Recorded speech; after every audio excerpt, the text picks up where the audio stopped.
Welcome back. Let's talk about processing. We said that computer programs is all about taking data in, processing the data, and then getting data out again. And we sort of skipped and didn't really talk about much detail about that processing step. So let's talk about that.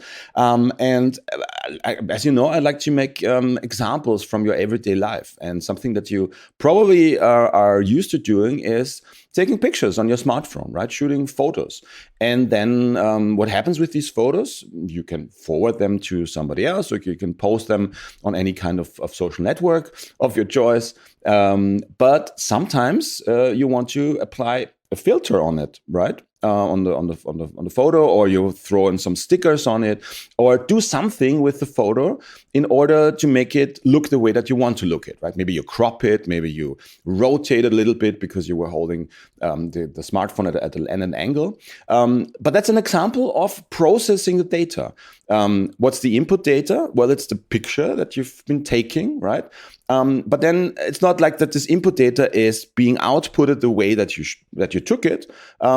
You can throw a filter on it, you can crop it, you can rotate it, whatever it is. That's an example of processing, right? Taking the data in, processing the data, modifying it somehow. And in that sense, it's actually interactive. It's an interactive process. You are applying the filter, you change some settings, some sliders until you're satisfied with it. Okay, so it's a back and forth actually. It's not a one thing that you process, but maybe you go back and apply a different filter, you try out a different one, you throw in a different sticker, whatever it is. So that's one example of processing the data. Another example would be, if you're getting back to my favorite ATM example, like a cash machine, getting a cash out of an ATM.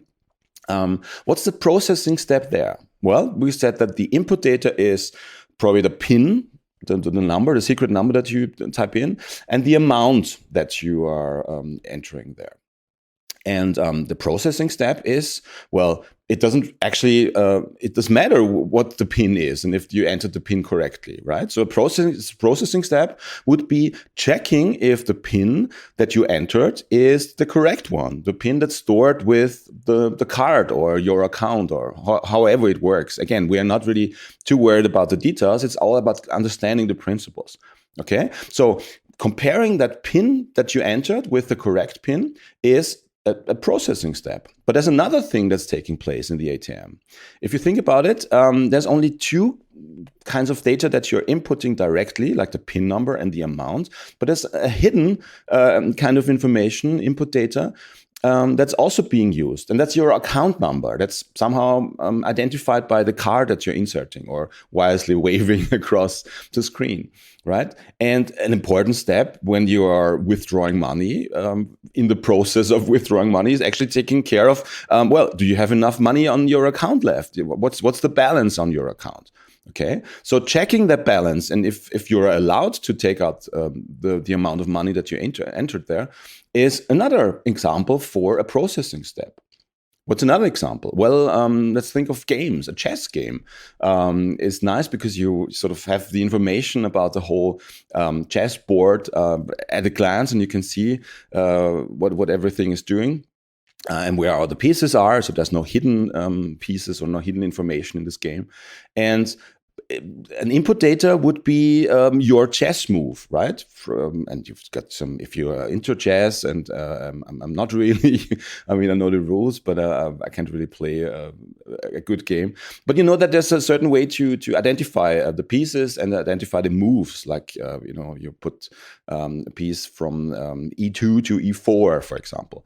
So that's the input data, your move, and then the computer, if you're playing against a computer opponent, is processing. It's trying to determine, based on your move or on the current state of the chessboard, what be the optimal next move for the computer player to play. That's the processing step. And again, it's very complicated, and we're not here to talk about chess engines and how to program that. But in principle, I think it's easy to understand. Input data is your move. The processing is from all the moves that are possible, determining the next best move. And then that's actually the output, maybe the animation of showing the computer's move and the chess pieces that's moving there. Okay. One last example, Google search. Everybody is using Google dozens, maybe hundreds of times per day. At least I know I am when I'm writing code. We are always Googling stuff. It's a myth that everybody's knowing everything by heart. We look up things all the time. So what's taking place there when we are Googling things? Well, the input data would be our search term, the thing that we input into the search bar or into the Google search bar there. And then we hit enter. And then the processing that's taking place is actually that the search term that we entered is matched in Google's huge database across millions and millions of websites that sort of have an index or are relevant to that search term that we entered. And then we get that as an output. And again, it's very complicated what's taking place here, but it's important to understand. Input data is the key search term that we entered, the keywords.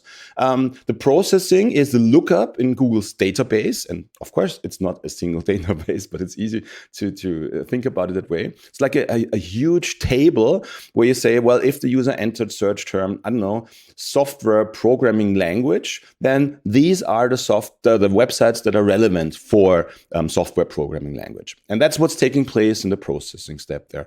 And the output is, well, the list of websites that are relevant, hopefully, to your search term there. Okay?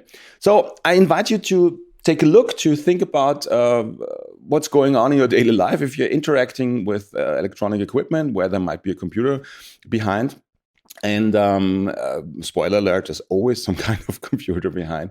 If you're suspicious, then there's probably something going on in the background. What's going on there in the background? What kind of processing, at least in principle, is taking place there, right? What's the input data that you've entered, or maybe that's sort of taking, like in the ATM example, in the background, like your balance of your account. What's the input data, and what kind of processing do you think would need to take place? And again, don't stress out over it. That's processing, thinking about that, what's going on there. There's easy examples like the ATM one, or the photo app, the filter, but you don't have to understand how the filter works. It's just important to realize, well, okay, that's the processing step there. And then the output is the way that the result of that whole operation is being used somewhere else, sent over the network, emailed to somebody, posted on the internet, whatever it is. Okay? So think about it. What's the processing step? What's happening in the background? What's happening in the foreground? Is it interactive? Am I interacting with that processing step there? And what kind of data is involved there?